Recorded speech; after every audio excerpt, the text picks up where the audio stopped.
Today is Thursday, August 25, 2022. My name is Roger Erdley Pryor from the Oral History Center at UC Berkeley. This is interview session number 1 with Jean Hibino. And this is part of the Japanese American Intergenerational Narratives Oral History Project. Jean, it's great to see you today. Can you tell me where you're located? Oh, right now I'm in Rio Rancho, New Mexico. And you are looking at a photo I took of the sunset in at my old house. New Mexico looks beautiful. And I am recording in Sonoma County, California. We are doing this over Zoom. To start off, the first question, as typical, is can you share your full name, the date of your birth, and the location of your birth, please? Okay, full name is Jean Yo, Y-O, Hibino. And my birth date is June 29th, 1951, and I was born in Cambridge, Massachusetts. You had told me there's a story about your middle name, Yo. What is that? Oh, well, the story is there's different versions of how I got my middle name, Y-O. I used to get teased for it because, you know, it's like, yo, hey, yo, like that. But my mom said it was a nickname for my dad's name, which is Yoshiyuki. And another time she told me I was named after Yo Uchida, the author, and her first name was Yoshiko, but they called her Yo. She was a good friend of my mom's, and that's how I got it. So I get to pick whatever day I feel like the story I want to tell about my middle name. That's great. Well, in this project that's about intergenerational stories with Japanese Americans, what generation do you consider yourself to be a part of? I am Sansei, third generation, daughter of Nisei parents, second generation, born and raised in California. Great. My grandparents were the first generation Issei who came to America. Great. We'll talk about your family's experiences, particularly during World War II and the incarcerations of Japanese Americans. But before we dive into family background, I'm curious about terminology. With the experiences that happened to your family, what words do you use to talk about that? Growing up, it was always just camp. We didn't really understand what that meant. Later on, when we were a little older, it was always called evacuation. And then it kind of went to, for me, just as I grew up and got more, well, I learned more, it became internment. It also was relocation. Now, fast forward 70 years, and I shouldn't say that. During high school, college, I called it concentration camps, not internment camps or camp. Now I also use the term incarceration, and my parents as incarcerated. I also say forcibly removed from their homes and incarcerated in concentration camps. And I do make it a point to call them that now. Or why do you make those choices? And when did you make those choices? Yeah, I think it all happened during high school and college. Just kind of once you learn more about actually what happened, yeah, then you start using terms that are more accurate. And I know that the US government was very careful about choosing how they wanted to describe the unconstitutional removal of 120,000 people. By just saying it was for their own safety, it was military necessity, it was a relocation, it was an evacuation for their own safety, but we know better. Thank you. Well, let's get into some family background. What is your mother's name? Maiden name? Oh, mother's name was Nobuko, was the Japanese name. Maiden name was Kumekawa. And then I was telling the story about, you fast forward after the camp, when they got out of the concentration camps, they anglicized, or they took quote unquote American names. And so my mother became known as she chose the name Anne. So it went from Nobuko or Nobu or Nob to Anne. So depending on how you knew my parents, either before the war or after the war, that's what they were called. What do you call her? Ma. When was your mom born? She was born in 1921. So she was in her young 20s when the Correct. evacuations, 21. quote unquote, happened. And what's your father's name? Or what was your father's name? His Japanese given name is Yoshiyuki, and he went by Yash. And same deal as my mom, after the war, he chose the name Don. So depending, you were either Nob and Yash or Ann and Don, depending on how you knew my folks. But you were always just Ma and Dad to me. When was your dad born? He was born in 1919. Today, by the way, August 25th is the 11th anniversary of his passing at the age of, what would he have been? 92. And then 2 days from now, what's today? Thursday. So Saturday. He would have been 103. Yeah, his 103rd birthday on Saturday. So he died 2 days before his birthday. Yeah. Yeah, we were just talking about that this morning, our family. Nice, nice. Were you having a phone session together? No, it's just always on the day, either the anniversary or the birthday. It's always, it's the anniversary. Yeah. That's great. Well, maybe we can honor his memory by sharing some stories about his family today. Sure. Well, you mentioned your mom and dad. Did you have siblings? Yes, I had an older sister and an older brother. Okay, so you're the baby of the family. I certainly am, even at age 71. Oh, I am too. I always am reminded of that. I know, that will never change. Oddly enough, we get older, but you're still the baby. Let's talk about your maternal family, your mom's family, Nobu's family. What were her parents' names and what was their experience of coming to North America? You're asking the wrong question. Okay. I am sorry. Grandfather is Keiroku, Keiroku Kumekawa. Grandmother is Haru, Haru, Haruko. But oh gosh, it's written down, and I hate to say it, but I kind of remember, but don't really remember Tochigi and Goma in Japan, but I think either that or that's my father's family. We have it written down. Yeah, Sorry. well, I'm grateful that you shared that with me. Eventually, we'll plug in the little values, but my grandfather came, I believe, in 1899 to America. So I always tell people we can say, or my family, I can say, oh, we came in the 19th century. We've been in America, but yeah. That's great. Yeah, you shared with me an oral history that your mom had done with the American Friends, Quakers, that we'll get into more of a story of her connections with that. And you shared also, as just as background, which I'm really grateful for, an interview you did with your dad, and also a write-up about your paternal family's history. Yeah, that was really helpful. Yeah, it was helpful for me too. And yeah. So I have some. I have some of those notes here. If there's any, if we want to fill in any details about stuff, or I can even prompt you on that, and you can tell me a little bit more about what you remember or know about it, or if there's any meaning behind any of it. So when Nobu's mom and dad, Keiroku and Haru, came to the United States in the 1890s, you said, where did they settle? Where did they go?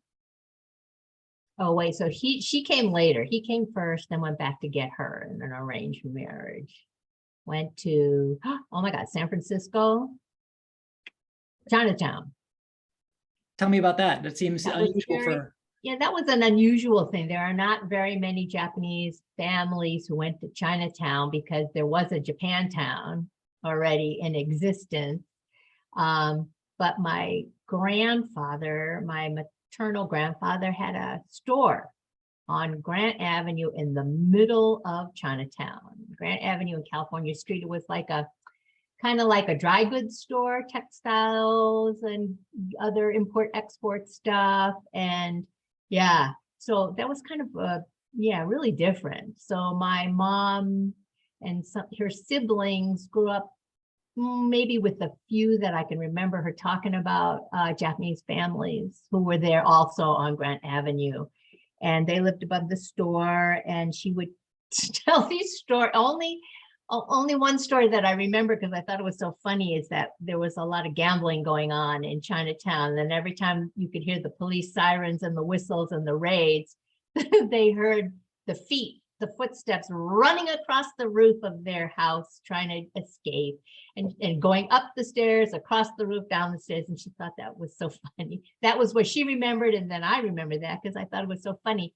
And then she said Shirley Temple visited the store. I don't remember when, but as a, when she was already a young movie star. So my mom thought that was really good. And she gave her a lollipop and she was in the store. Anyway, yeah. Those are vibrant memories. Yeah, they really are. When you told me that your mother was born in 1921, did she have siblings? Did her parents have more than one child? Right. They had, well, the two that were still around, she had two younger brothers. Oh my gosh, what did I say? I have it written down. Was it 1924, 1927? I can't remember. But she had two younger brothers. Okay. Who were also growing up there too. Yeah. You had shared some story about an older sister of hers. An older sister. I don't know what year she died, but it was she was young, like 40 or something. Older sister passed away, anemia, I believe. But she was already out of the household and married and not with them growing up. Mm. What do you think the influence was for your mom of growing up in Chinatown? Like, how do you think that shaped her? That's a good question. I don't know. Her schooling, I mean, she went to school in Japantown, which was, she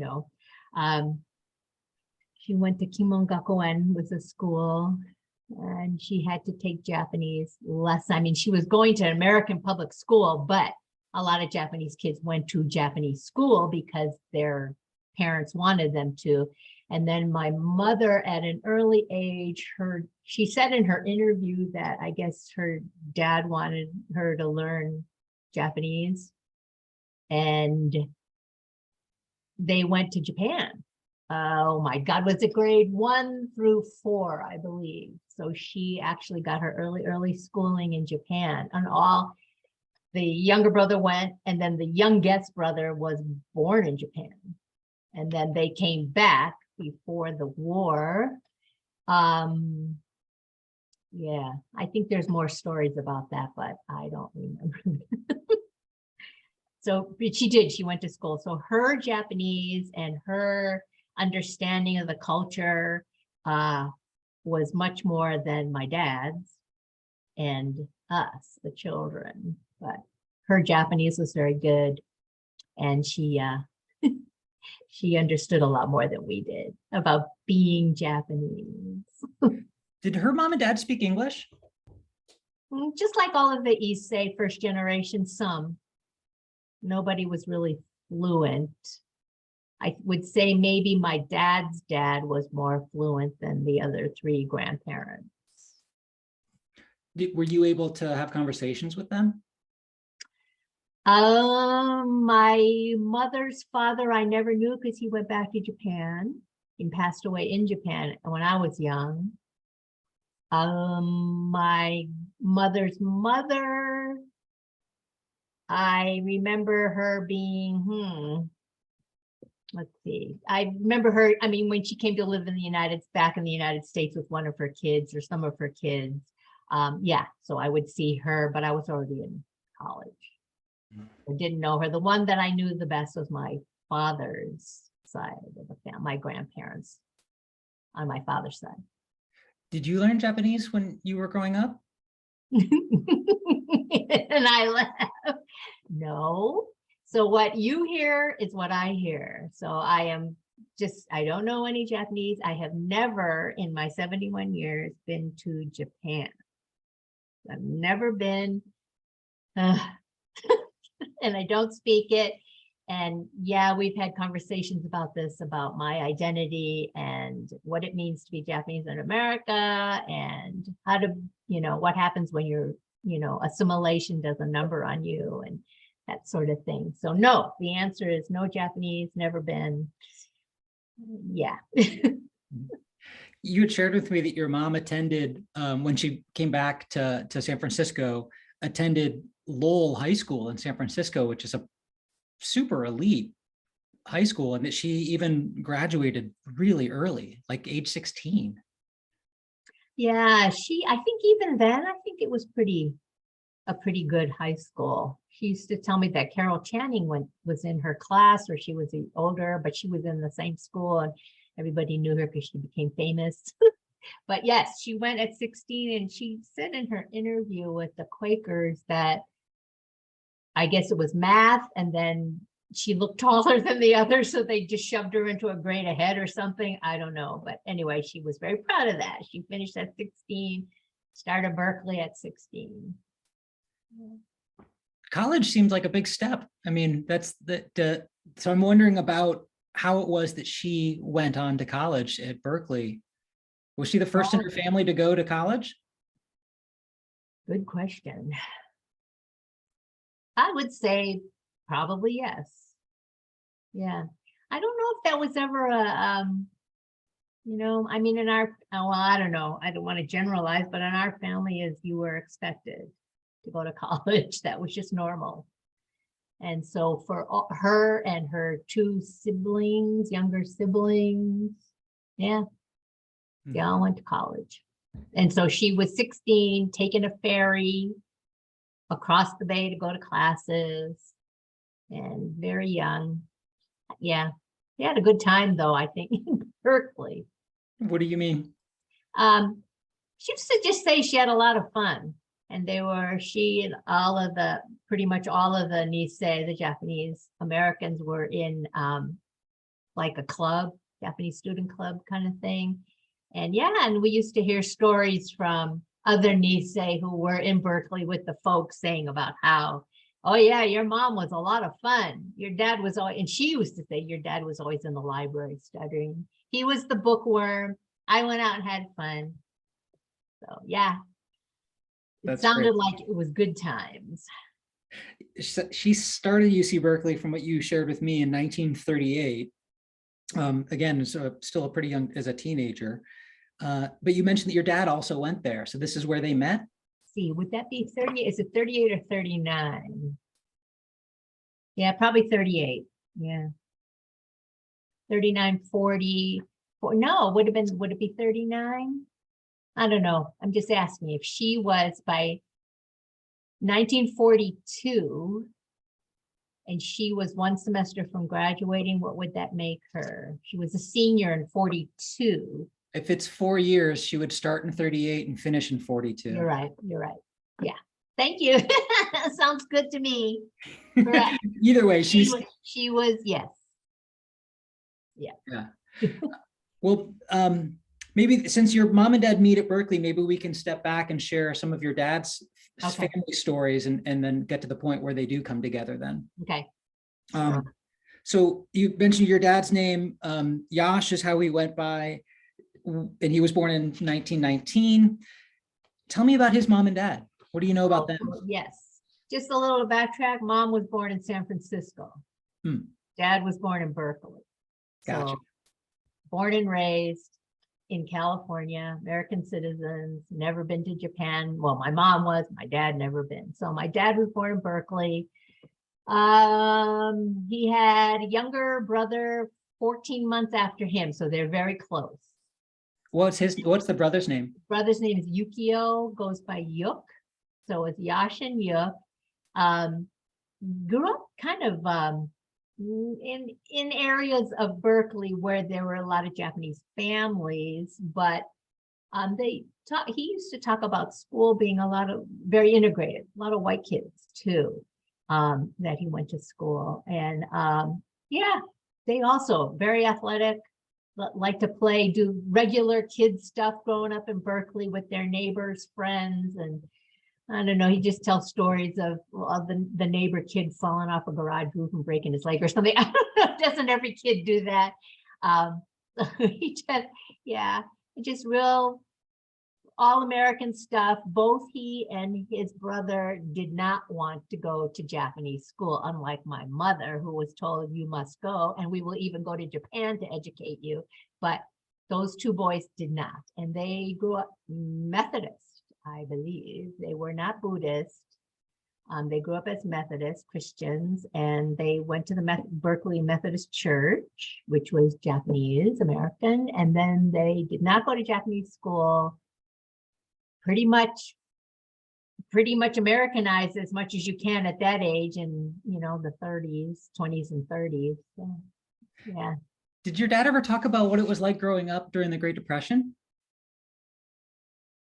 No, other than it was hard, but I think it was so hard for everyone that I never heard stories nor never asked about what it was like to have to, scrimp and save. I think generally Japanese Americans were not wealthy at the time. I mean, clearly they lived in segregated neighborhoods, and their jobs that they had were domestic and gardeners and cooks and butlers and things like that. So I don't really know how, if a depression comes, how much worse it could be excuse me, for them.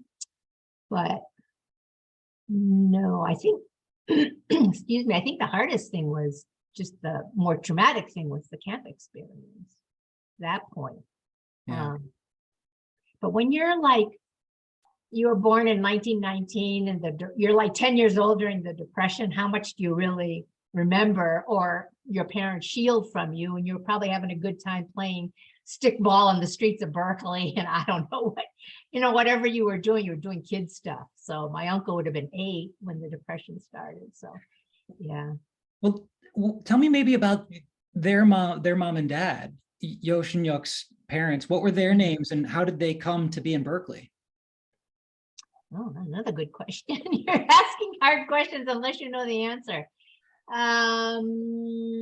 Hibino. Oh, that has to be in my dad's history. I am sorry, and I don't really remember. I know there wasn't there a story that he said he wanted to become a doctor, but it was too hard for him, and so he did not. He gave up that dream. Your dad shared something like that in one of the yeah, you shared with me. For his dad. Yeah, and what do you know the name of his father? Yeah. Oh, sorry, Junzo, Junzo, Hibino. Okay, the mom is Ito, Ito. Her maiden name is Kawakami. Yeah, so I don't know. Sorry, I don't have dates. No, it's all good. We can always fill that in later. Yeah. And yeah. So he had ambitions to come to America and learn English and take classes and try to become a doctor. But I think my dad was saying because it was so stressful and very difficult, English was very difficult, life was hard to just figure it out and then try to be a doctor. That he did not, and wished that his oldest son, my dad, would then become a doctor. And my dad always says, I can't stand the sight of blood, so I'm just not going to be a doctor. But anyway, yeah. So they were very, the two boys are very close to the dad, Mr. Hibino. I know that. And yeah, but I never knew him because he had passed on before I was born.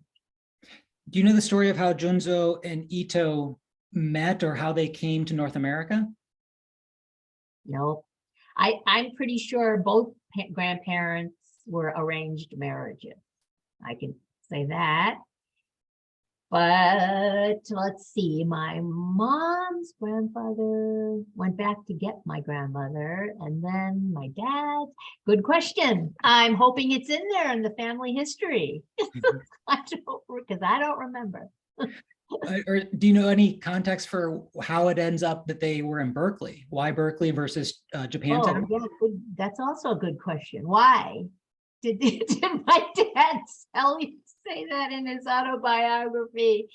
Yeah, that's a good question. Why would you end up in Berkeley instead of San Francisco? Her parents, Mr. and Mrs. Kawakami, were in San Francisco. So why the daughter and the new husband ended up in Berkeley, I don't know. And if it's not in my dad's history, I don't know. So your dad had his grandparents, on his mom's side, in the Bay Area as well.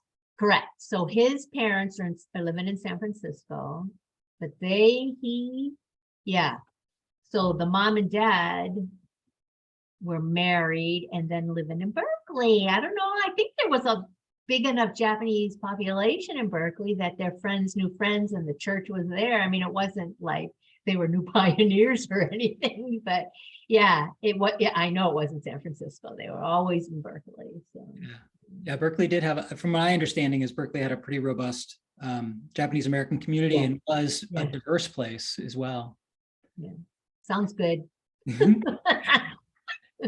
I'll So, take your word for it. your dad and his brother went through the Berkeley school system, and was the expectation for them to go to college as well, the way it was for I you? believe so. Yes and yes. Went through the public school system.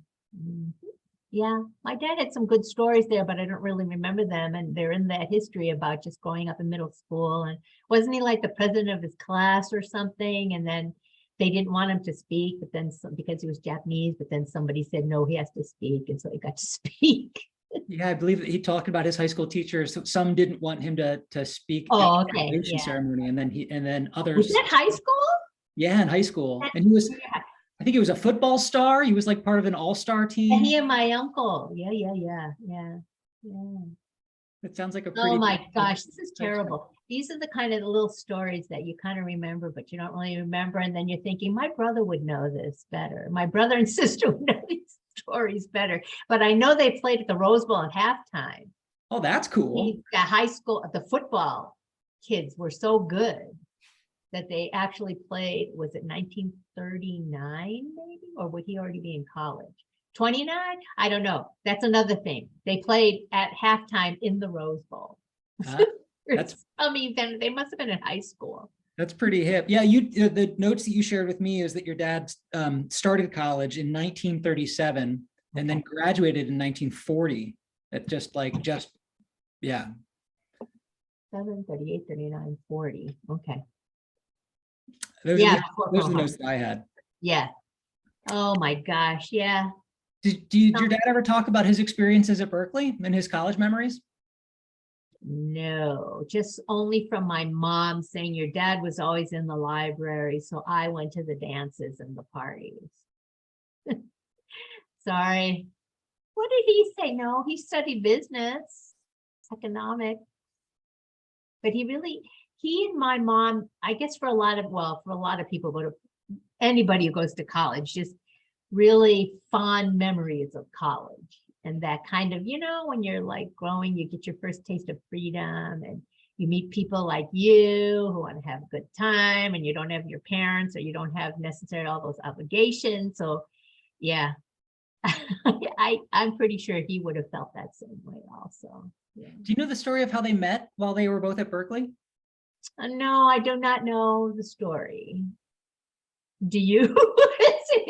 No, I just know that they did. And the thing that struck me that I remember from our other conversations and what you shared with me was that your dad was a year or so older. So he had graduated, but your mom was still in school when World War II began. Correct. But I don't remember how they met, but they were getting more serious. Didn't he say like when they were in camp? But they both knew each other. There was a large circle of, Nisei who were at Cal. And they were all good friends, but yeah, everybody knew everybody, but whether or not it became a serious thing, Yeah. However those things happen. But I have never heard that story, and those are those regrets in life when your parents are gone. You can't ask them those questions. How exactly did you meet? Did somebody set you up? Did you go on a date? Was it weird? Did you want to go out on another date? Those kind of things. And why did your parents choose Berkeley? I don't know. You can't ask those questions anymore. Yeah. Unfortunately. One of the other things that really struck me in what you have shared with me about your dad was that in 1940, before Pearl Harbor, he volunteered to join the US military. Correct. So he says as soon as he graduated, he went down to register for selective service. And I had no idea. I did not know. And he said, well, that's what everybody did. That was your patriotic duty, was to go. And this was, so in 1940, right?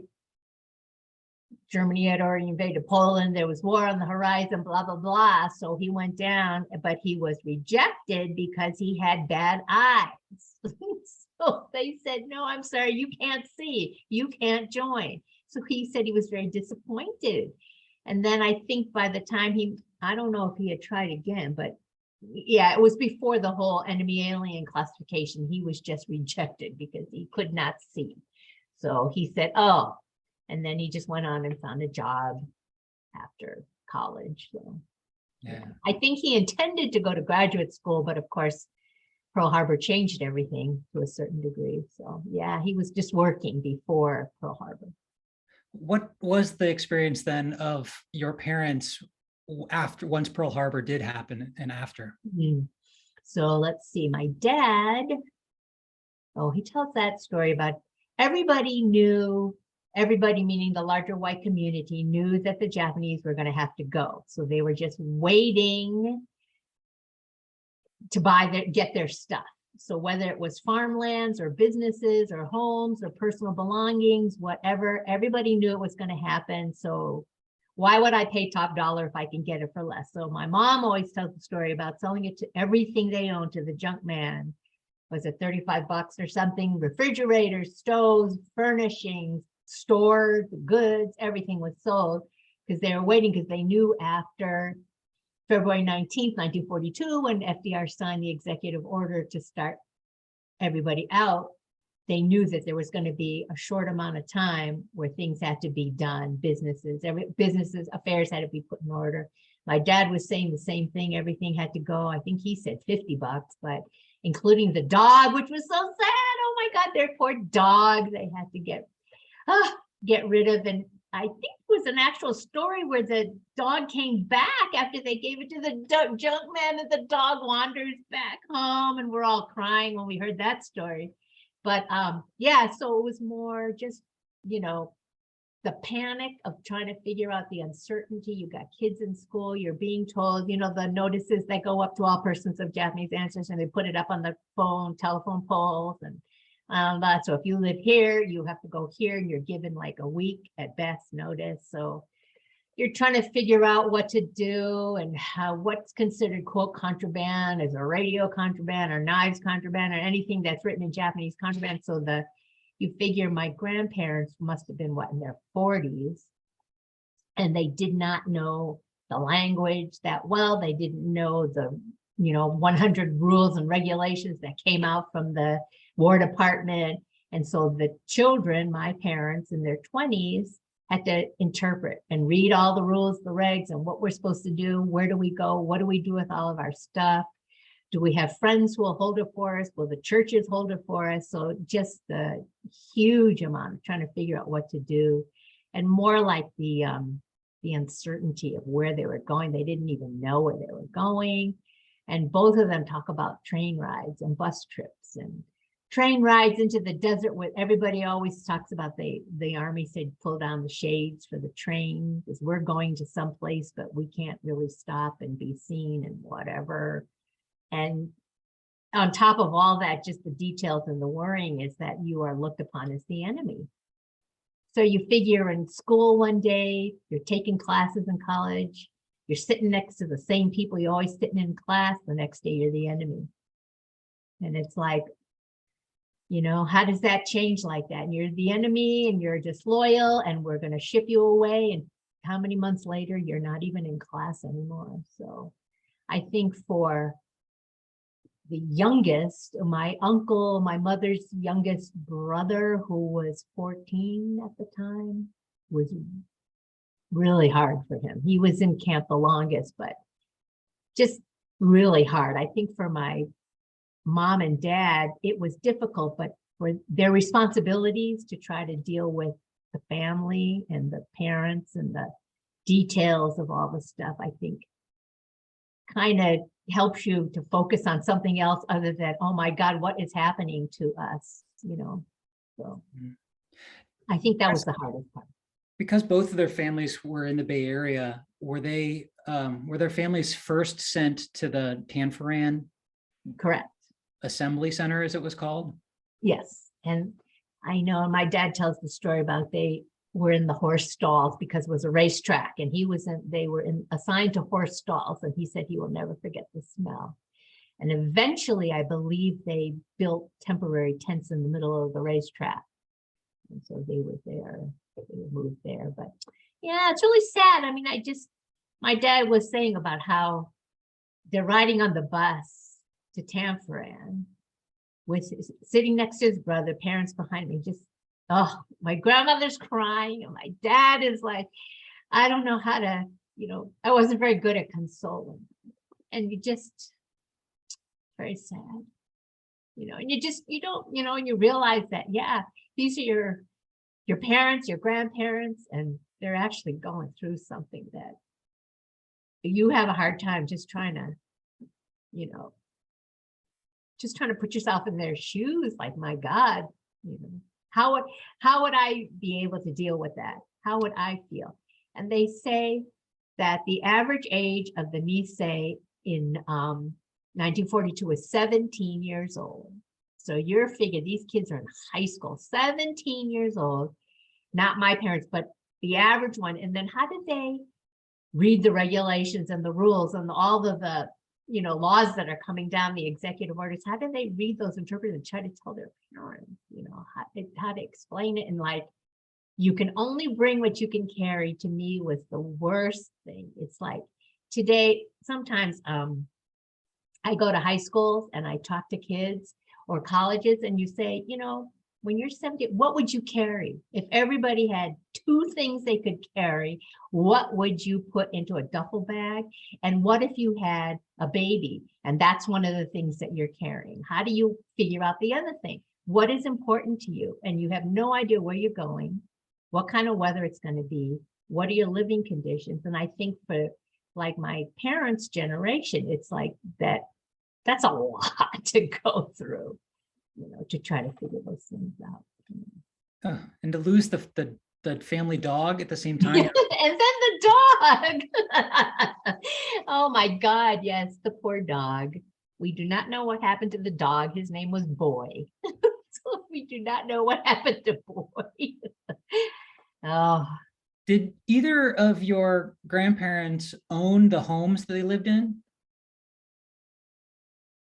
Another one of those hard questions. I believe if they did, it was put into the children's names, right? Because the Issei first generation were not allowed to own land or property because they were not, because they were Japanese, but they made a rule that if you're not a citizen, then you cannot own.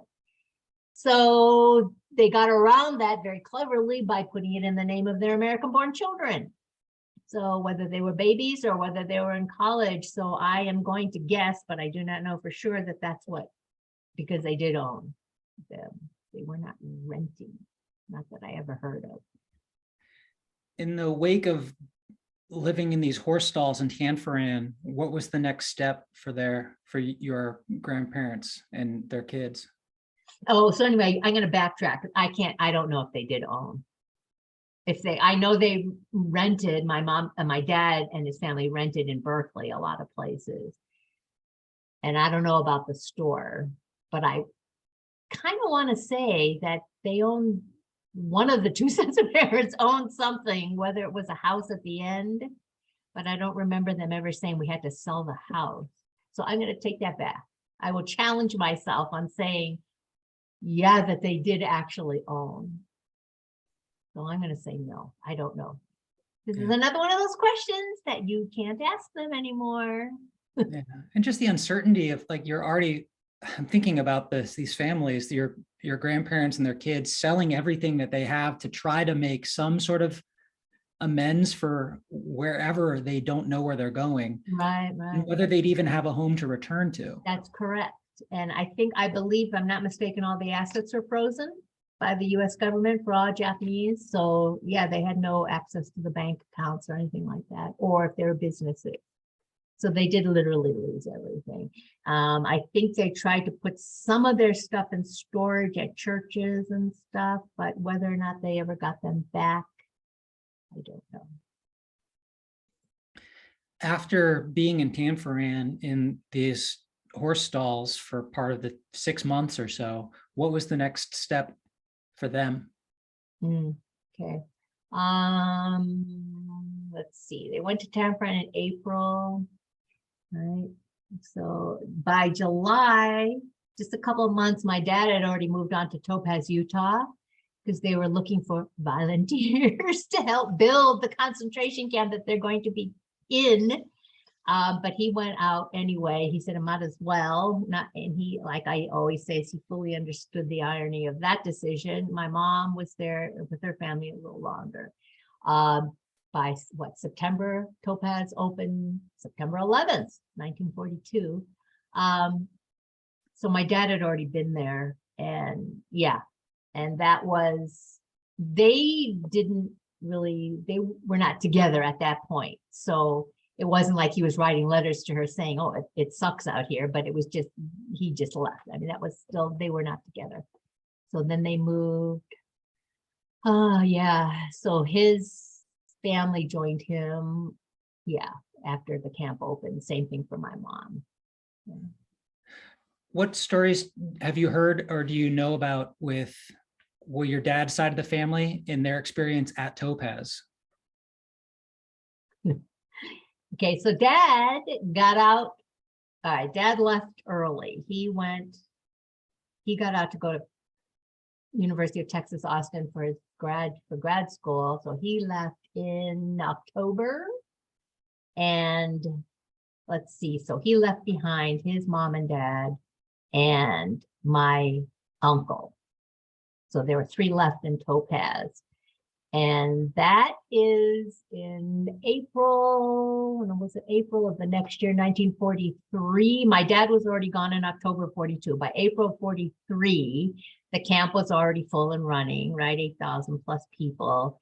And that is the story of the letter that my grandfather wrote to my father in Texas. And one day, like a year ago, I was looking through some of my dad's old stuff, and he was a keeper and a saver. And there were some letters that his father had written to him in English from Topaz.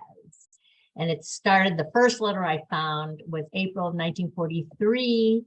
And it was one of these kind of shocking letters that you're reading in English from his father, talking about camp life. And 2 really horrible incidents had happened in Topaz that April. And one he wrote about was, this is my grandfather, right? My Nisei grandfather writing about a man had been shot and killed by the MP, the guards, military police at Topaz. And he said, not sure about the circumstances. And then he says, how many days later, the man who lived on the other side of the wall in their barracks at Topaz was severely attacked, brutally attacked with a pipe. And the family was taken and left for their safety immediately thereafter. And it turns out to be the first man who was killed was James Wakasa, who became very famous. And because of the circumstances and his death. And the second guy was Professor Chiura Obata, who was a professor of art at Berkeley, who started the Topaz Art School at Topaz, actually in Tanforan too. And so my grandfather's writing my dad, who is now in Texas at school, out of the camps, and he's writing, and he has this one sentence that just, I don't know, kind of hit me in the face. It said, "This place hell." And I'm looking at this letter and I'm thinking, oh shit, look at this. My grandfather is like so freaked and it's so horrible. And look at it's sort of like everything all the emotions and all the uncertainty and whatever just blew up. And he wrote this letter to my dad. And I'm thinking, God, my dad must have just freaked out when he read that, because here he is. He left his mom, dad, and brother in concentration camp. And he's in school in relative freedom in Texas, of all places. And he gets this letter and it says, this place hell. And he's like, oh my God, he must have just freaked. But anyway, so I don't have any letters that he wrote back, but that letter was just so important to me. And he also ends typical Japanese, and also for him, I think, hopefully the next time I write, it'll be better news. So it was sort of like, this place is hell, but then let's be optimistic about our shitty life and our conditions and, you know, behind barbed wire. And I will, you know, hopefully have better news next time. So anyway, yeah, so that letter was so, I don't know, never seen it before, never heard of it before. To have him actually express feelings as an Issei man was pretty amazing. So that was the first of several letters that came. Subsequent letters were much more mundane about life in a concentration camp, but the first one was, it seemed like everything had come to a head. Those first after being there since September. You shared that letter with me because it's part of a project that just went online and is now traveling as an exhibit called Topaz Stories. Right. Yeah. God. I mean, I think it was unusual because it was an Issei and a man, and it was in English, and he was writing about two incidents in Topaz that were pretty, you know, infamous. So yeah, and we'd never know, because he never said anything, and he was long dead and gone too. So after camp. Did your dad ever talk about his experiences in Austin with you, being in Texas while his family was incarcerated? I think he had a good time. He wasn't there that long. He was just studying, and he had to work. I remember, wasn't he like a custodian somewhere, cafeteria somewhere? He worked, he studied, and there were a couple, maybe one Japanese family or somehow that everybody knows somebody who knows somebody. And I remember he was saying they had people they visited who were Japanese. And one guy that he knew from San Francisco also was at UT Austin. A few Japanese got out of the camp to go to Texas through the National Japanese American Student Relocation Council. And what is that?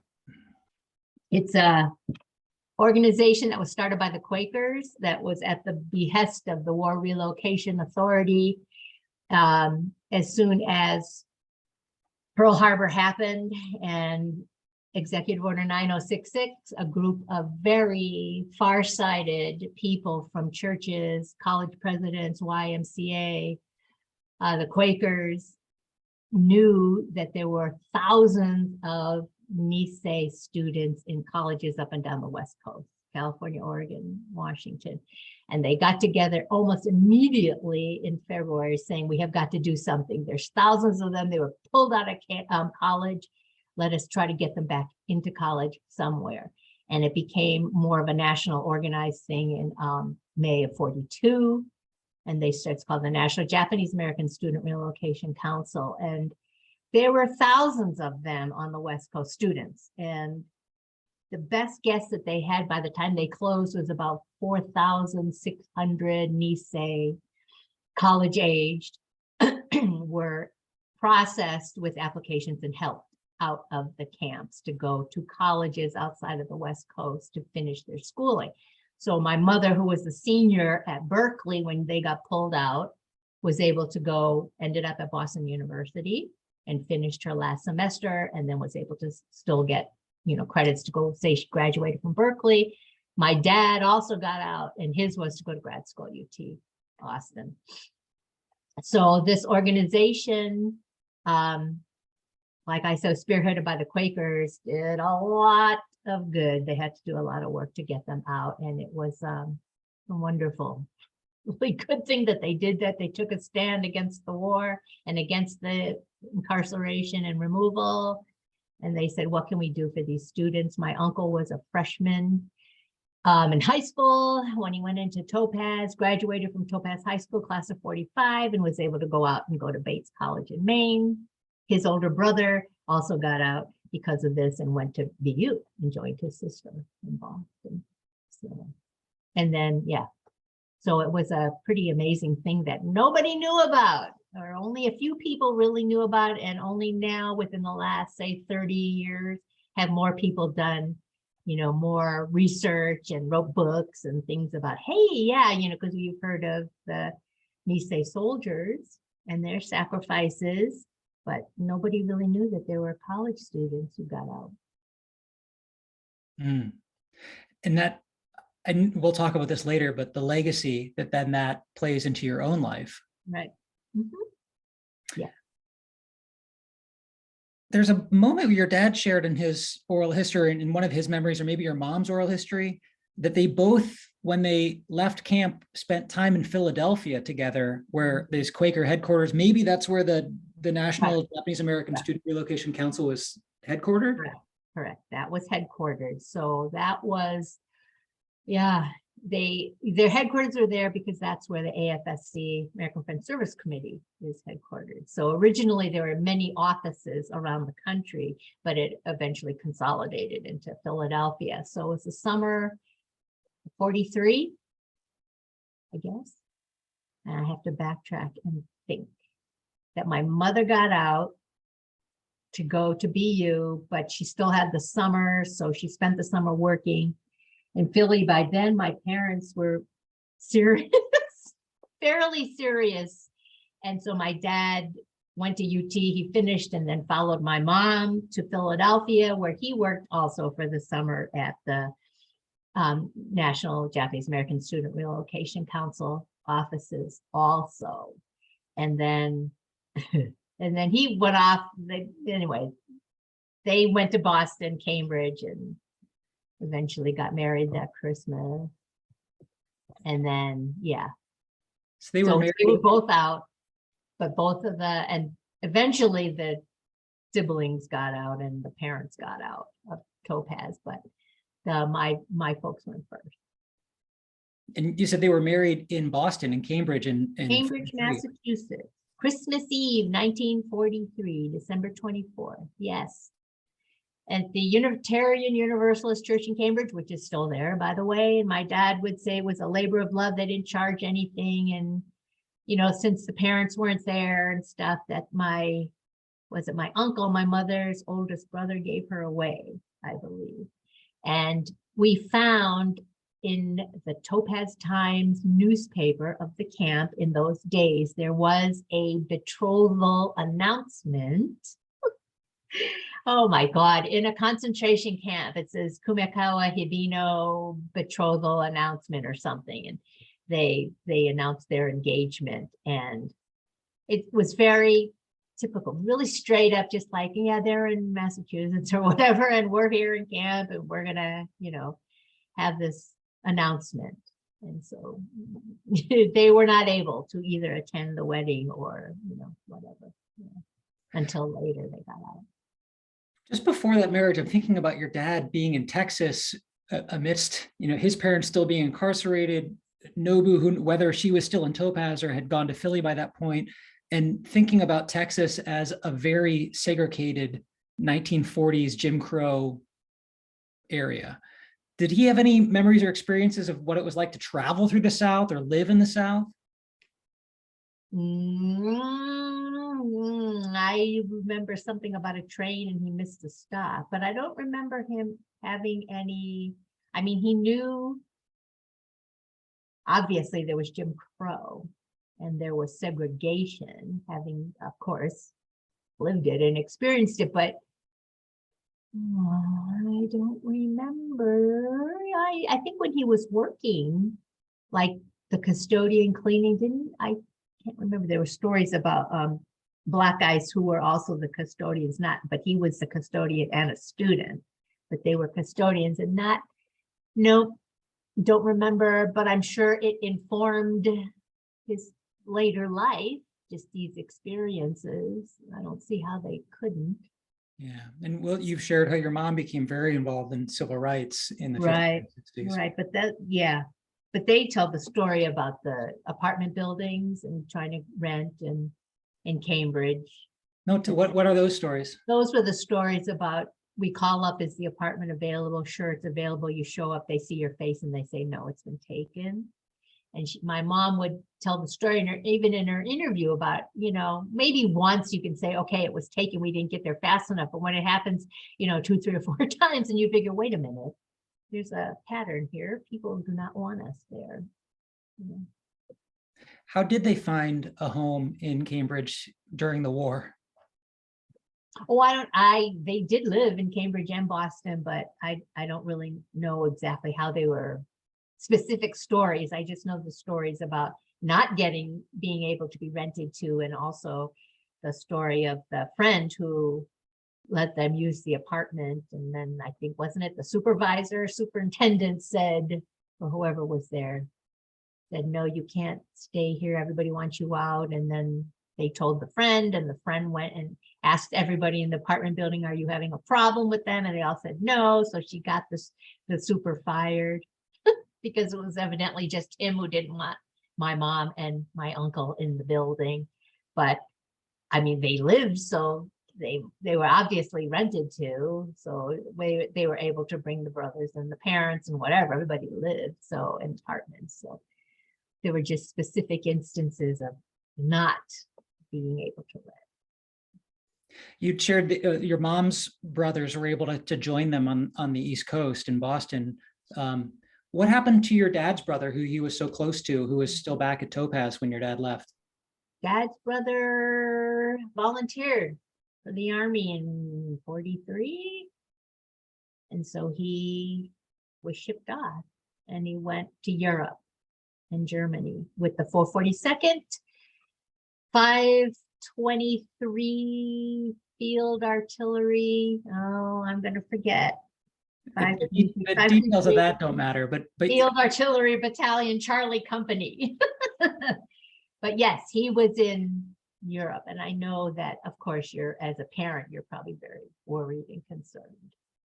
Make sure. I'm thinking about your dad's parents, Junzo and Ito, with writing that letter in 43, saying this place is hell. Here, what James Wakasa has just been murdered.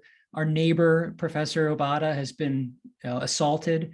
My son is left and getting married without us. And my youngest son is now off to fight in Europe in a war. Right. Right. Yeah. I know. When you think of it like that, it's a lot, you think, wow, they're pretty brave. And, even just as immigrants to come to a new country and say, fine, we're going to try to make it work, even though the deck is stacked against us. The kind of courage, ability to do that for all immigrants, but certainly, and then Pearl Harbor happens, and it's like everything you supposedly thought or were taught in school, or you taught your kids about America, just went down the toilet. But yeah, I mean, I think the bravery, but also when they talk about the greatest generation for my parents, they were really. Once Topaz is finally shut down and the war ends, what happened to your mom and dad's parents? The war ended, well, they were already out before the war ended and had already joined. Both sets of grandparents were already in Boston. Oh, they joined their kids in Boston? Before the camp, yeah. So I think my mom, they got out before the camp closed. I know that. I don't know, early 45, but they joined the children. My mom and dad were already married. So they had a place to go. You can get out of camp if you were like a college student. You could prove you were going to college, you had a job, or you had family somewhere. So we will let you out. So they were able to get out. After that, yeah. So they were in Boston area. What did your parents, I mean, when your mom graduates from Boston University, and your dad now has his master's degree, what did they do for work in Boston? How did they make ends meet with, especially with family to support? Yeah, so my dad, first, just jobs, any kind of jobs you can get. The one he landed that was more permanent was with a man named Charlie Barkley, and he owned a company called Barkley Explosives, and his job was to deliver dynamite to construction sites, highway projects, school projects, things that needed things blown up. And my dad, with his master's degree, it was just a job as a driver, was what he found.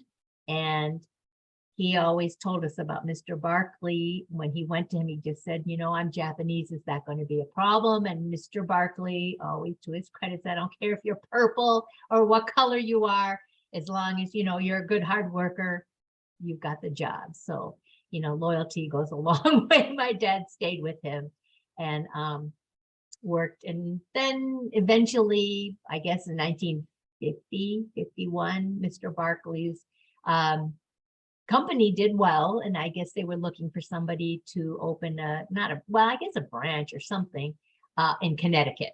So he offered it to my dad, and my dad said sure, and my dad took it, and he named the company Connecticut Explosives. And very unusual job. He was a small businessman, you can put it that way, but then when you say, well, what did he do? Oh, he drove an explosives truck, a dynamite truck. And people used to call it, yeah, your dad was the dynamite man. So. But anyway, yes, they got a job. My mom had 2 children.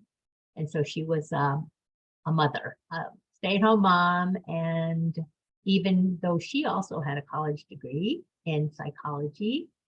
And then I was born in 51. And shortly thereafter, within a few months, is that whole Connecticut Explosives deal. And so we moved to Connecticut. As you were a baby. I mean, you said you were born in Cambridge, but then right after is when the Connecticut. Yeah. So moved to Connecticut. So I mostly just say I grew up in Connecticut because I did. It sounds like you had all this family around you with your mom and dad's siblings and their parents joining at least after the war. Right. What happened? I thought I heard you say one of their parents returned to Japan. The mother's side of the family returned to Japan. Father's side of the family moved back to Mr. Hibino. Grandfather Hibino passed away in Massachusetts in 46. His wife, my grandmother, stayed in the area, and then it wasn't an arranged marriage, but they set her up with another guy who was in Boston, a Japanese man, a bachelor, and they got married in 1949 and moved back to California. So they're back in California. Meanwhile, the other grandparents are in Japan. My grandfather passes away in the 50s, some late 50s maybe. And then his wife, my grandmother, stayed in Japan, but then would come back and forth to America to live with one of the kids, or stayed in Japan to live with my uncle who was in Japan at the time. And then we, in the meantime, are growing up in Portland, Connecticut, starting in 51. Oh, no, sorry, 52. Yeah. 52. Let me ask about childhood memories. I mean, you have older siblings, and growing up in Connecticut, well, let me ask about community. What was your community like as a child? What do you remember about community? Okay, Portland, Connecticut, still predominantly white, over 90% white, maybe 8,000 people. My dad always said he picked it because he looked at a map and found that it was halfway between Boston and New York. Don't ask me why, but that's how he picked it. So we ended up in this extremely small white town in Connecticut. And I always thought I was white until I was about 10. And one of the things I had mentioned earlier in a pre-interview was that when you left the camps, the War Relocation Authority had put out pamphlets that said to the Japanese, it is advisable that you move as far away from California as you can, stay away from other Japanese, try to become even more American than you think you are, than you already are. and just encouraging. Well, they didn't say we want you to assimilate, but that's what they were trying to do. They were just trying to say, try to assimilate, be white, and don't rock the boat, don't make waves, don't stick out, just quietly go about your business, even though this horribly unconstitutional thing has just happened to you and you've suffered all this trauma, but try to be American, try to fit in.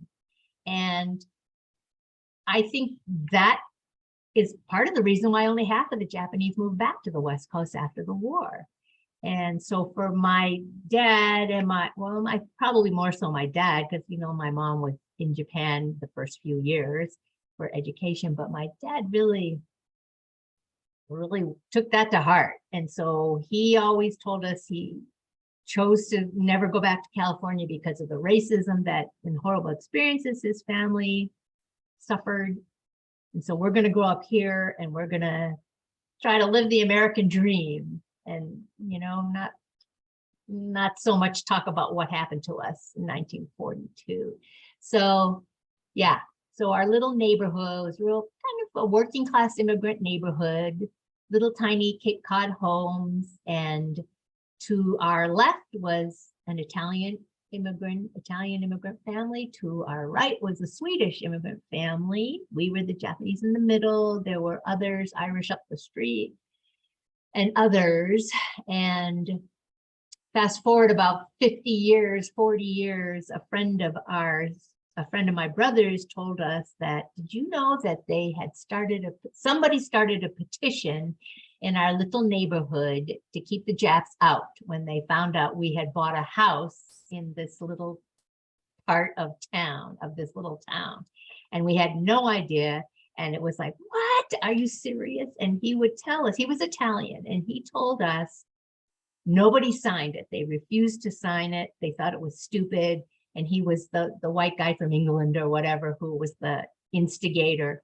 And he said he thought it might, just because all of us were immigrants, all of us came from somewhere. We all lived together. We knew your folks. We loved your folks, blah, blah, blah. And they had, you know, become an integral part of the community. And so we weren't going to sign. And so we had no idea. And I also tell the story fast forward for like 10 years later, when my parents decided to build a house, a home up the hill, I guess you could call it. My mother inquired of someone she knew at the bottom of the street of this new home, saying, do you think anyone would object to a Japanese family moving into this neighborhood? And to the friend's credit, she said, I don't think so, but if there's any problems, you tell them to come to me. So we wondered if our parents knew about the petition to keep us out. And I'm thinking, I'm just putting two and two together, that if my mother has to ask 10 years later, is it okay if a Japanese family moves into this other neighborhood, then they might have known about the petition. But growing up, like I said, I didn't know. We were sheltered from that. We grew up and went to there were only, you know, like one high school, one junior high school. There were 78 kids in my senior class, might have even been less, very small. We grew up all together. Oh, and there were, my good friend growing up her parents were from Estonia. So yeah, total immigrant neighborhood. So we were probably more American. We were the American born. My parents were the American born family, and the rest of them were coming from somewhere. But yeah. In the context of that community you grew up in, you used the term American dream, and that the WRA was trying to force this assimilation into this white mainstream America. Now, looking back on that, this idea of the American dream, in the context of your parents' post-war experience, what do you think about the American dream? What do you mean? Do you mean, do I think it exists, or it's only for white people, or what do you mean? Yeah, I mean, what is that? I imagine you would have I would, if I was you, have a complicated, I mean, I already do have a complicated thought process about the American dream. But I didn't have the same family experience as you did. I didn't grow up in the very white neighborhood. And then you said at age 10, you were like, I thought I was white until age 10. Oh, yeah. Oh, the American dream was never like a thing for our, we were not told like, oh, we must live the American dream or whatever that means. I mean, that was never anything. It didn't make me, I mean, that was nothing. So when I use it in the context, it's more like American dream in the context of assimilation. And so people who are not white are not ever going to really assimilate because of how they look. But was it something to strive for? I don't know. I think for my dad, it might have been a little more important to be, he's never said it, but to just kind of feel like you're accepted in the larger white society.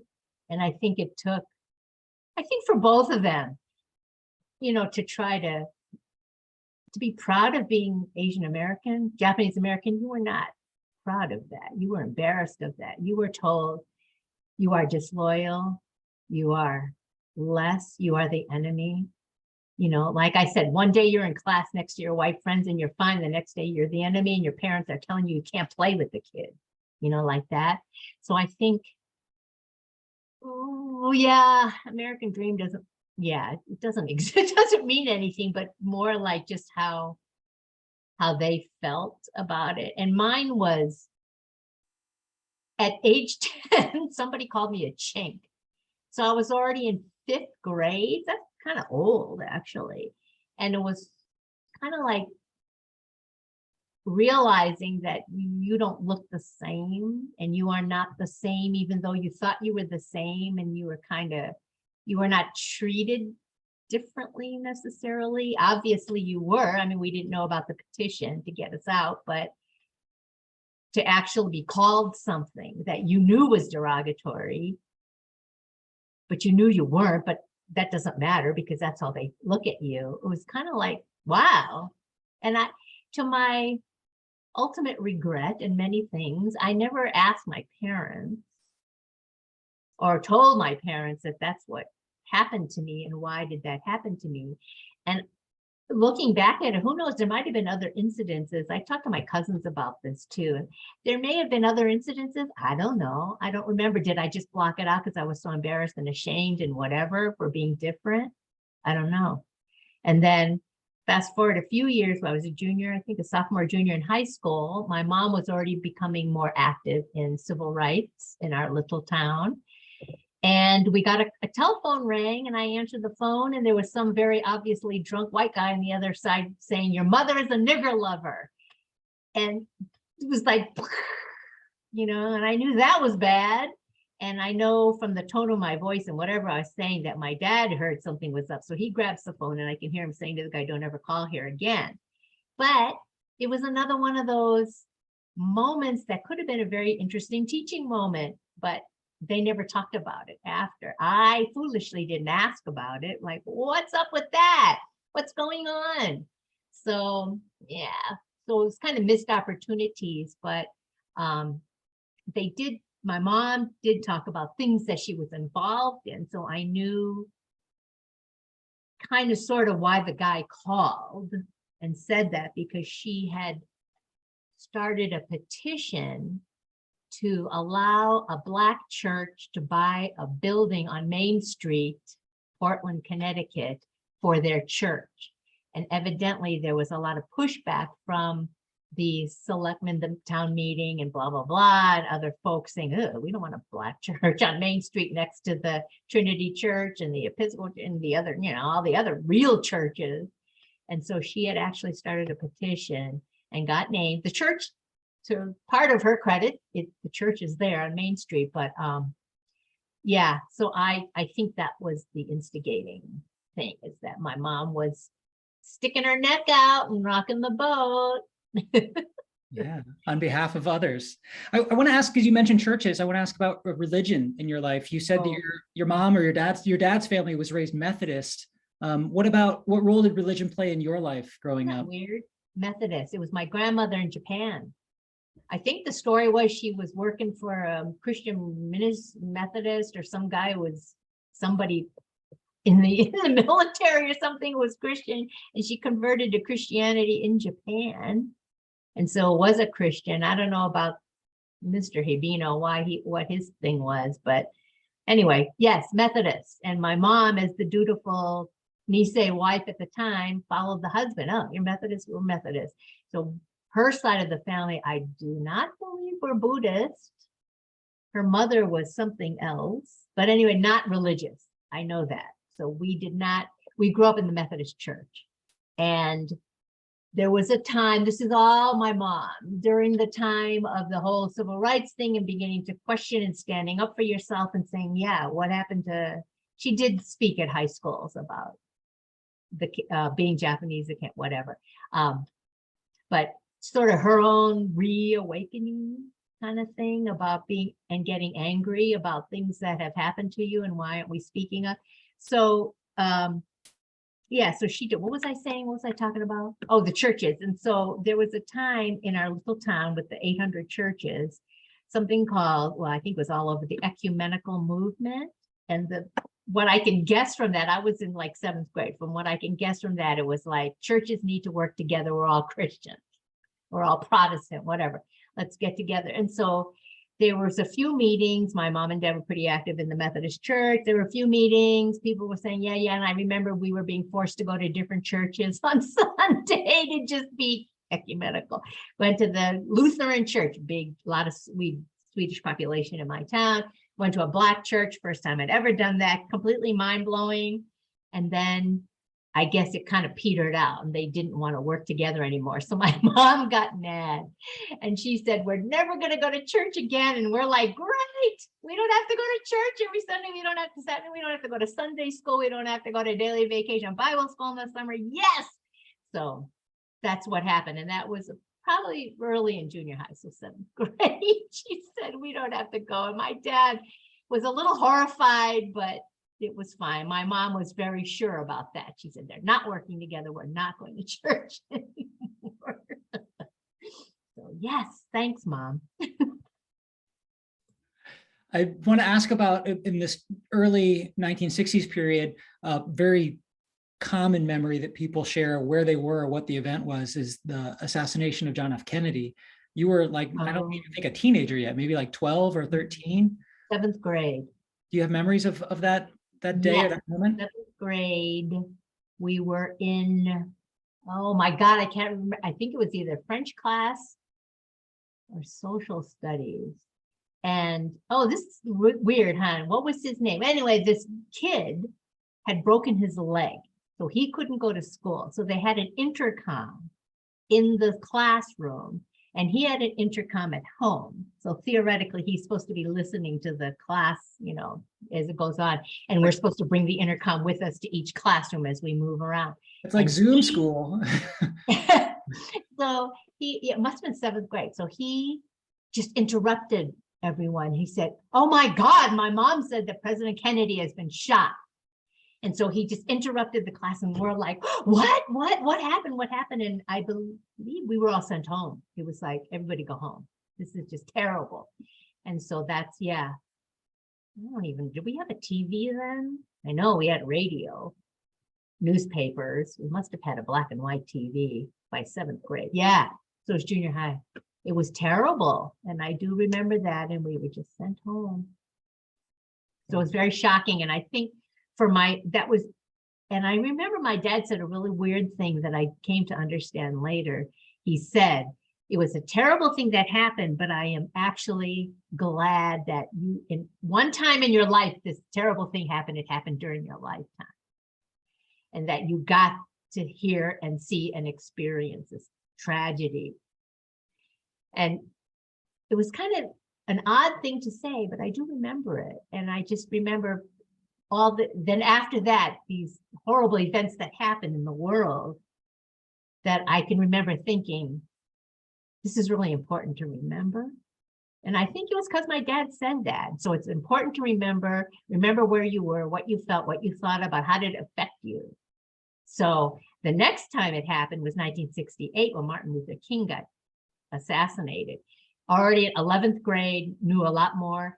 And the teacher was so upset. So she was very good. She just said, just this terrible thing just happened. And she's like in tears. And we're like, oh my God, what has happened?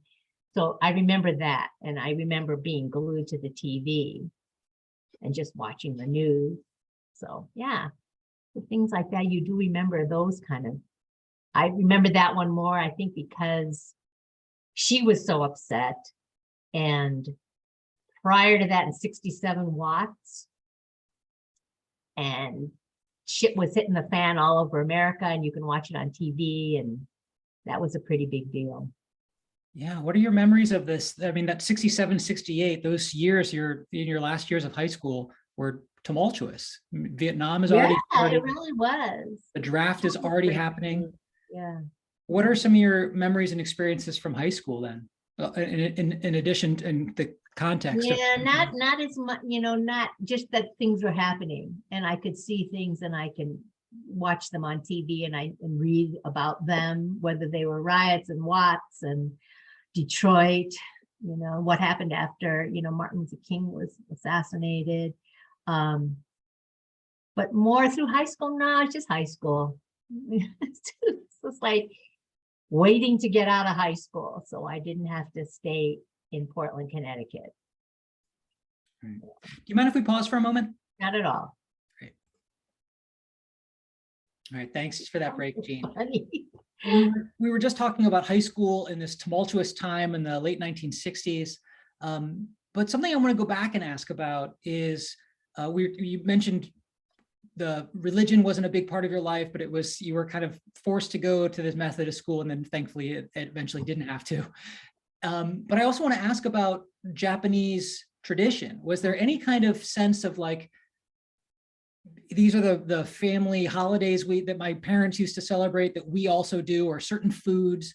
Was there a sense of Japanese Americanness to your youth that stands out for you?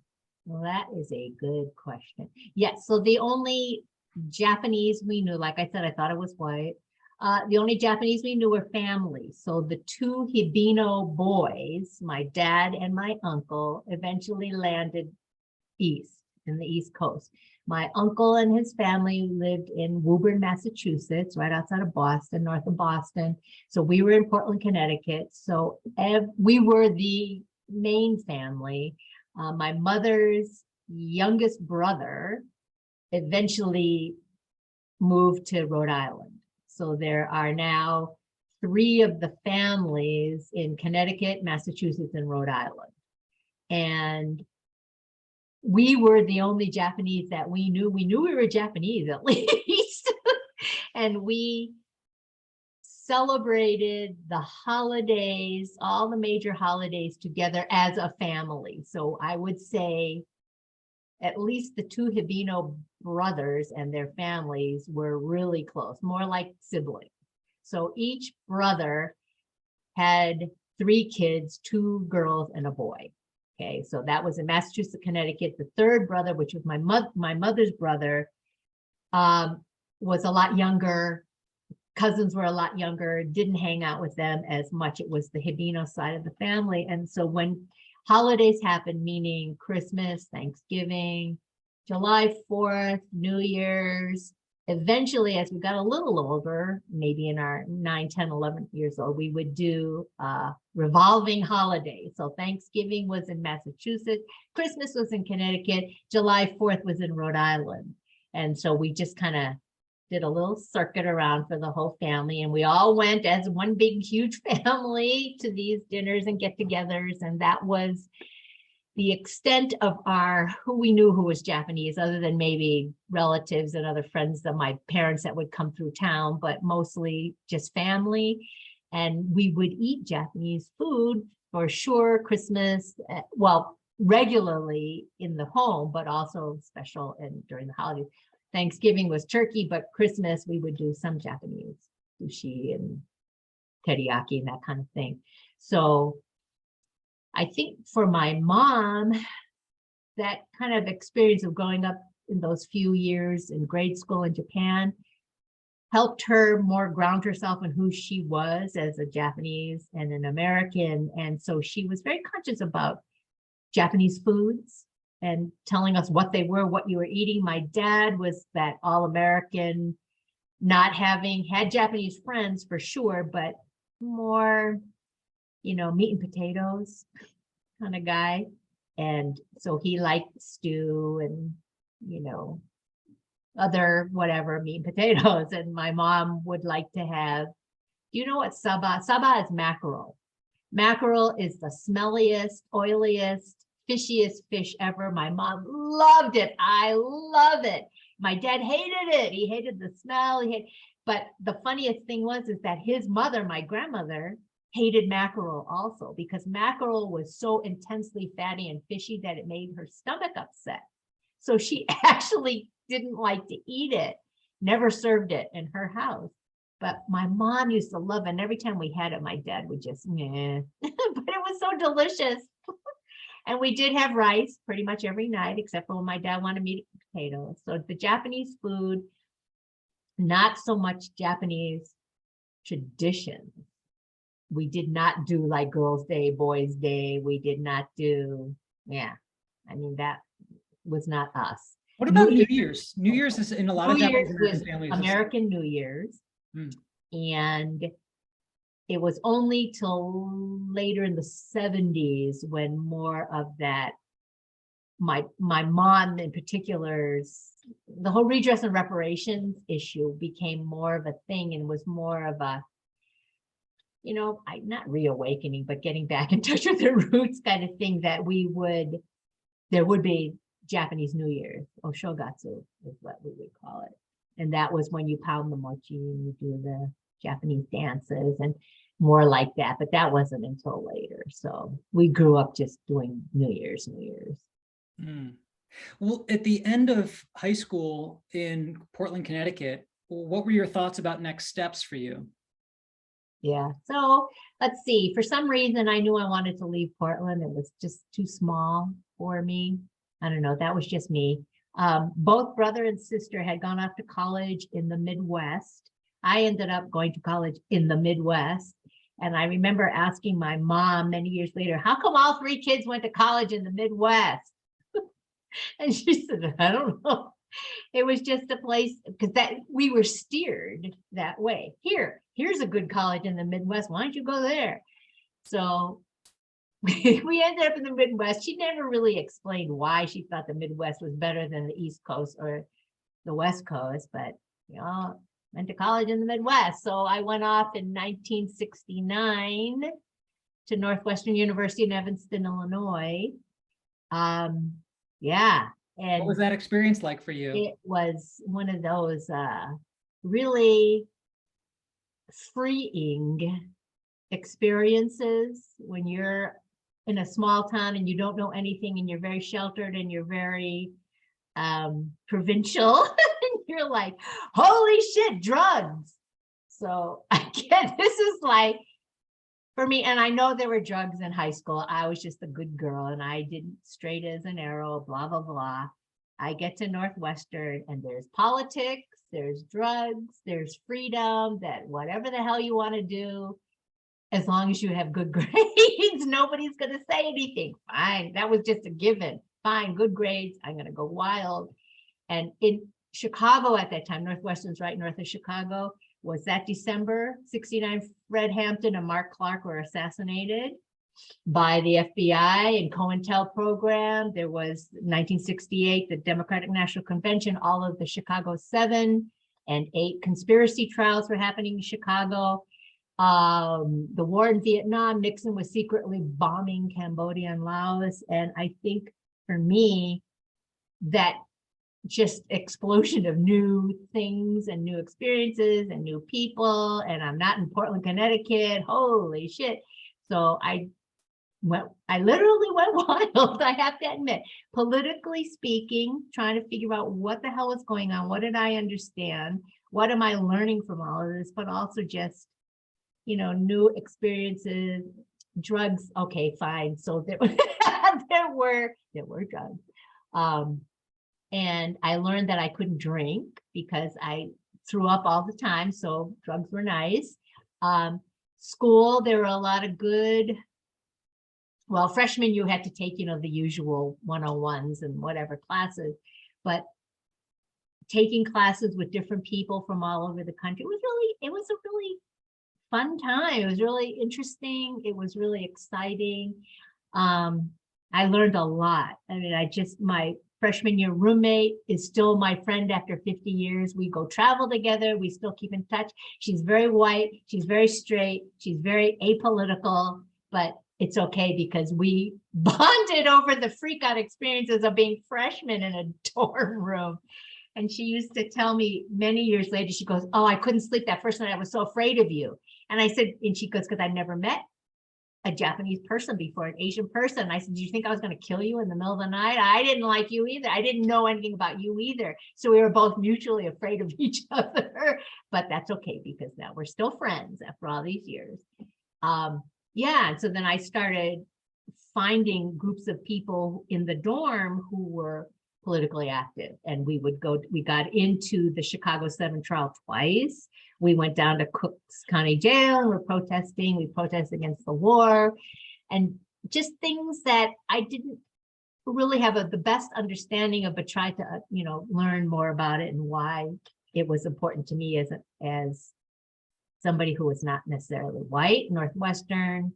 In 1969, I had discovered many years later, 1969 was the first year that Northwestern admitted Jews. So I tell people, I wonder if it was the first year they admitted Asians too, but I don't know about that, but I knew about the Jews. I had read that somewhere in one of Northwestern's papers. But that was an overwhelmingly white rich campus. Kids would tell us, that they called it the Harvard of the Midwest, which I thought was the most ridiculous thing I'd ever heard. It was just kids with parents who had a lot of money, whose kids couldn't get into Harvard. So they went to Northwestern, and that is my own East Coast bias. I have it. I will admit it. But yeah, it was just freshman year was just really eye-opening for me in many ways, and trying to explore more who I was and where I fit in, I guess, was the thing. One girl did ask me in the dorm, she said, do your parents let you date other than Japanese boys? And I said, I think my parents would have a heart attack if I dated Japanese boys because I don't know any. First of all, growing up, there weren't any others and just had white boyfriends. So she was saying, but because her parents wouldn't let her date Jewish other than Jewish boys, because she was Jewish. So I said, oh, I didn't know that. No, that's something new I've learned. And just, the whole thing about Northwestern, the class differences of the kids who were at the Harvard of the Midwest, whose parents had tons and tons of money. And we were the ones who didn't have a lot of money, but we were, I guess, had the grades to get into Northwestern. So that was also very eye-opening to me, how the other 1% lived. What about your sense of self? I mean, high school and especially college is this time of figuring out, that you had mentioned just now, where you belong and who you are. Where were you at in your journey of self-development and self-understanding? Probably in college, probably the beginning-ish. I knew more about the internment, and I remember, I think I even wrote a paper, I would say maybe in 11th or 12th grade about the camps, but still not sitting down with my folks to ask about that and how they felt about that. We always say camp, we thought was summer camp a long time ago, but not understanding when our parents said camp, what are you talking about? Or they would say evacuation, what are you talking about? So my journey was, as I went through, so freshman year, came back sophomore year, and that was the year of Kent State and Jackson State, 1970, May of 1970. And I knew probably even before then that I didn't want to stay at Northwestern, because it wasn't like I didn't feel unwelcome or I had weird experience. It was more like, for myself, being in a mostly white university that had a very strong Greek system, and probably all of my friends were white. That I felt like, I think I need to move on, which could also be just a part of me having this need to move on somewhere. I don't know why, not having roots. Did that come from the camps? I don't know. But so after my sophomore year, decided I would move on, but not completing my journey to actually figuring out I was Japanese American. I went to the University of New Mexico in Albuquerque in 1972. And I always tell people, oh yeah, it wasn't for the academics. And I hope people from University of New Mexico don't hold it against me. It wasn't for the academics, mainly for the drugs, but I went there for a year, made some really good friends that I still am in touch with, also had a good roommate experience. She and I also, like the Northwestern roommate, travel and do things together and still keep in touch. So by the end of the year of 1972 at Northwestern, and we did anti-war stuff like that, but I was still, you know, in the meantime, all these years I'm in college, my cousin who was at Berkeley, friends that I had made, her friends, would keep in touch with me and kind of tell me what was going on at Berkeley, anti-war stuff, their burgeoning Asian American identity in the movement and trying to understand what was going on. I said, oh, well, maybe I'll go to Berkeley. And then transferred to Berkeley and was there for about 14 months and graduated from Berkeley. And that was sort of like, I guess it was kind of conscious. It was like, I think I want to go. I think I want to find myself. Who am I? What am I? Japanese American, and learning much more at Berkeley because of Asian American studies and cousins and friends who are already becoming involved in the anti-war movement, but as Asian Americans, not just as white people. What's the distinction for you? Being like myself, just being anti-war because you're against the war, as opposed to why are they attacking an Asian country? What does it mean about the domino effect? What does it mean about communism? Why, as Asian Americans, are we being drafted into a war that we are against, but are being forced to kill people who look like us? And I'm always reminded when Muhammad Ali said, no Viet Cong ever called me nigger, that saying was like, hey, yeah, that kind of makes sense. And then hearing stories about JAs or other Asians who were drafted and went to Vietnam, came back and told stories about being, you know, this is what the enemy looks like. This is what Charlie looks like. This is what a Gook looks like. This guy who is American, who is fighting, you know, for interests that are not necessarily our interests in Southeast Asia.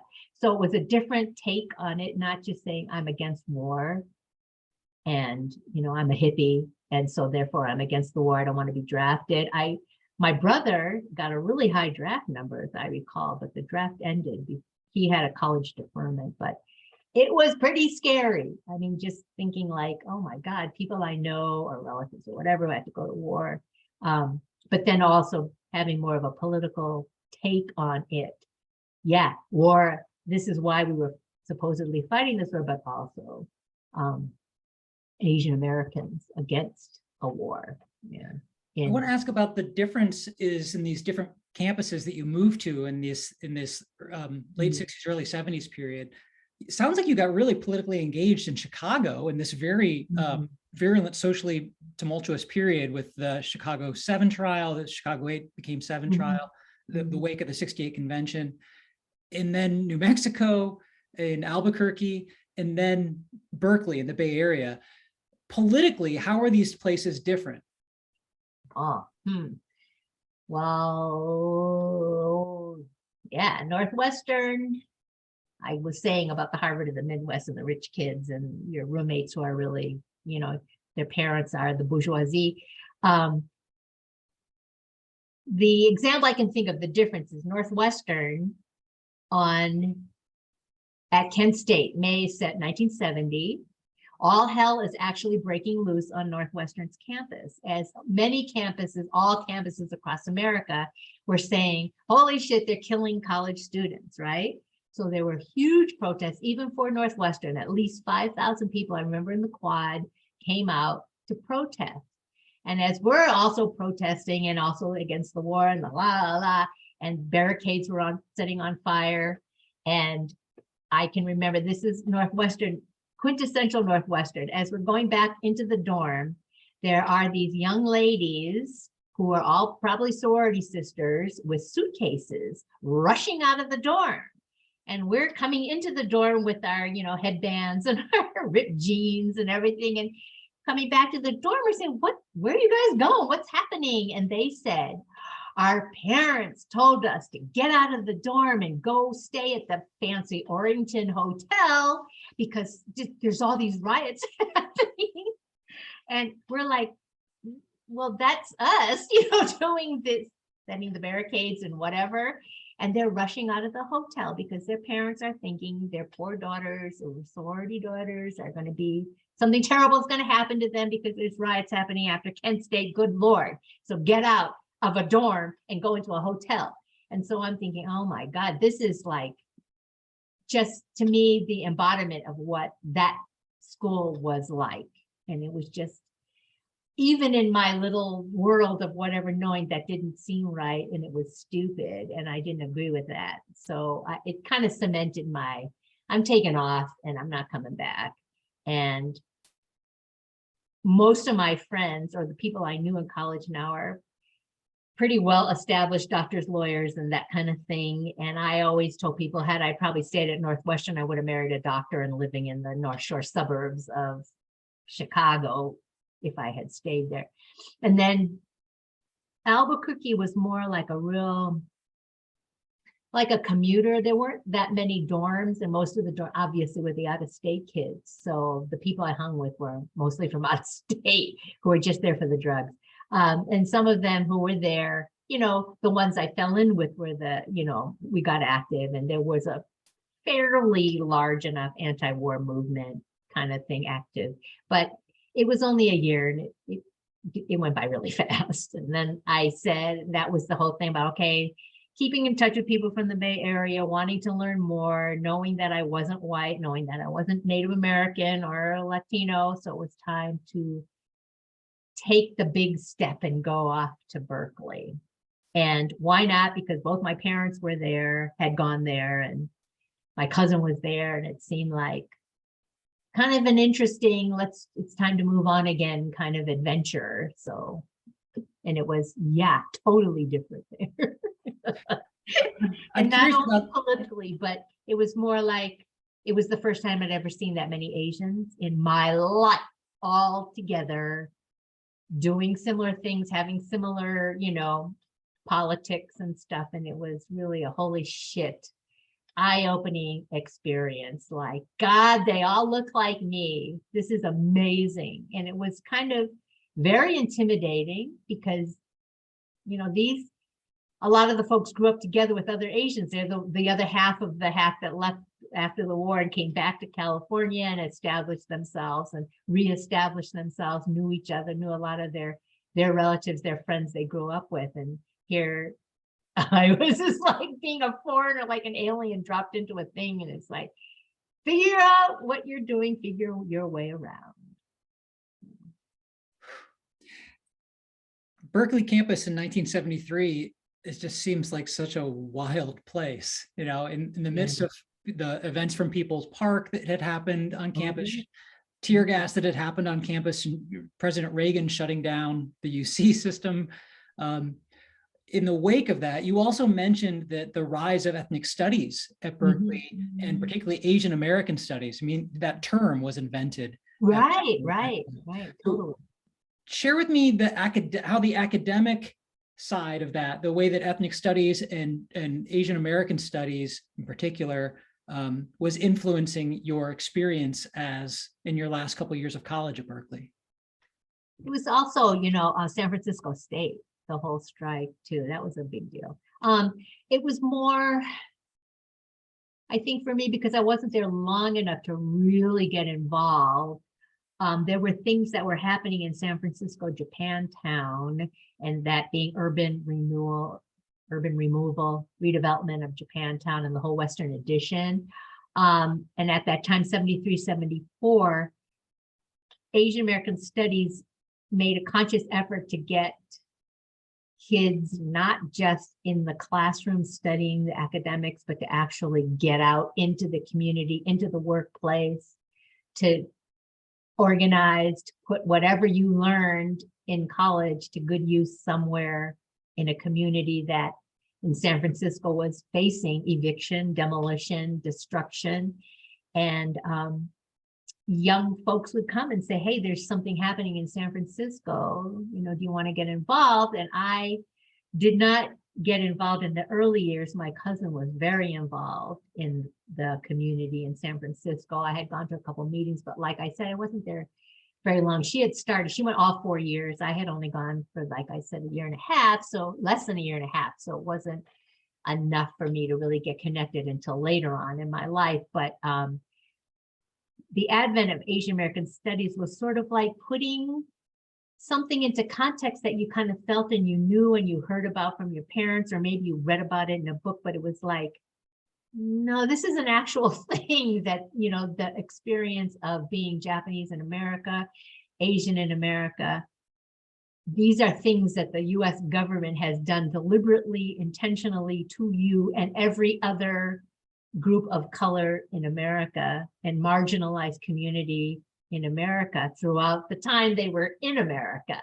And it was sort of like the pieces. I mean, nowadays, yeah, sure, we understand, we take it for granted and there's a backlash, critical race theory and all that. But at the time when it was beginning was like really mind-blowing to people to be able to say, yeah, these are the things that I had experienced or I had thought about maybe in passing, or my parents might have gone through, but now it's sort of like putting it into a context of understanding why we're here and what made us come to this point, and some of the experiences that they went through or my grandparents went through. It makes more sense now, you know, rather than saying, yeah, it's your fault, you know, your problem because you look like that, you know, not feeling so victimized, I guess.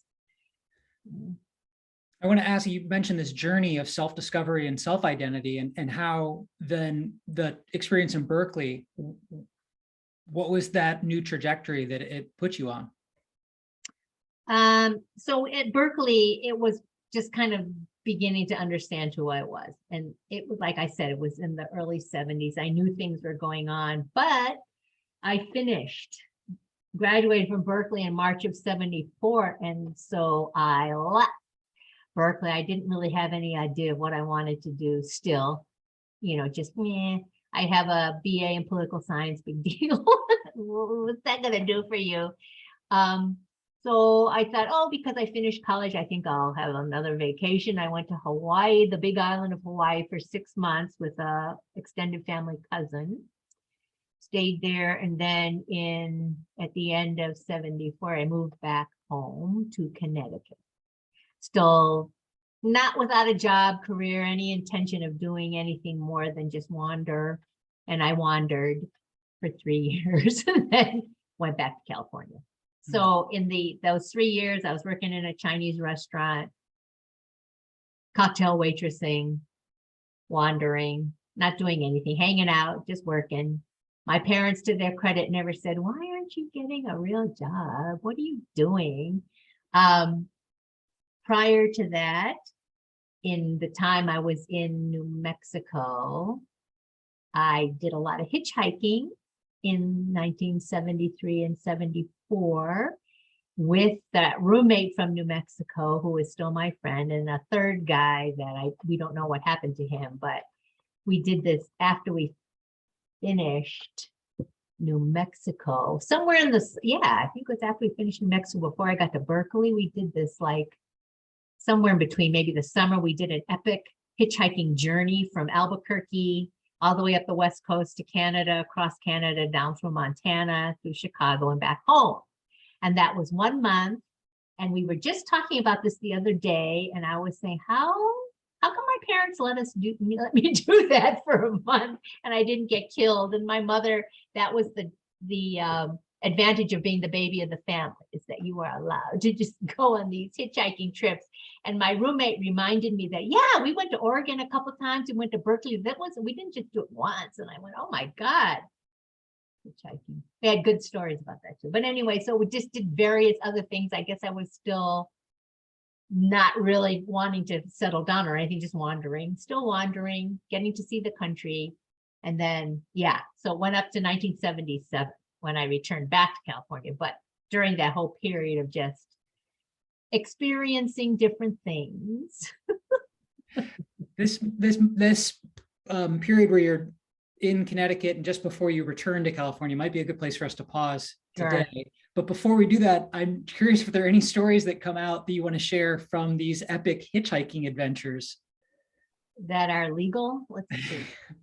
No, I think it was those hitchhiking ones were the times when I realized, and also just driving out to Albuquerque, how big this country is. And if people don't do it or don't live it or don't experience it, man, you just miss out on a lot. I mean, they're just, it's so huge and so varied, not necessarily the people or the politics, but just physically. And people were very nice in 1973 and 74. People were very nice. They were not serial killers. Although my roommate claims that, don't you remember the time when they were all drinking and we were in the back seat and we wanted to get out and they wouldn't let us out? And I said, no, because we got out. And she's, yeah, and then there was this truck driver we got picked up. He was weird. And I said, no, I don't remember. She said, yes, it was terrifying. So she was more terrified than I was. But I do, in Tillamook, Oregon, we got up to Oregon, standing on the side of the road, this old guy picks us up. There's three of us, mind you, 3 against 1. This old guy picks us up, takes us to his house, lets us stay there. First time I had ever had fried oysters. And it was the most delicious thing I have ever had in my life. And to this day, I love fried oysters and I know where it came from. And I remember after we left, I just wrote a postcard and I said, some guy who picked us up, Tillamook, Oregon, and I hope he got it because I was just thanking him for, being so nice to us. And then my roommate tells me, don't you remember? He said his wife had just passed away. And so I think he was kind of sad and just something, I don't know, he picked up 3 vagabonds and made them oysters and he took us to the next stop and he said, be careful when you do this, go here. So it was there were nice stories like that. Random people just pick us up and say, here. And then one guy in Montana, he was the sheriff. It was the middle of the night. And he said, you can't stay out here. This is dangerous. And you can only stay. I'm going to bring you to my jail. I'm not locking it, but you can stay there. At least I know it's safe. And we said, okay. And then he got us out the next morning. He brings us out to the highway again. He said, just be careful. Stay out here. And it was kind of just sort of like maybe they thought of their own kids or something. I don't know, but I thought it was kind of funny. And of course, my roommate remembers more terrifying experiences than I do. But. Do you remember a difference between your experiences in the United States versus Canada at this time? No, other than there were nobody pick us up.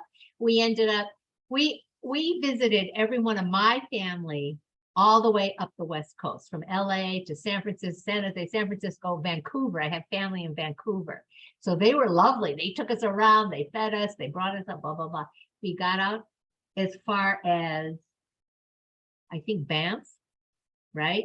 The national park, and just we're stuck. And we ended up, somebody brought us to a town, maybe Banff, and we took a bus. We had to take a bus up to, down to the border, because we ended up going through Montana, right? Montana and Wyoming.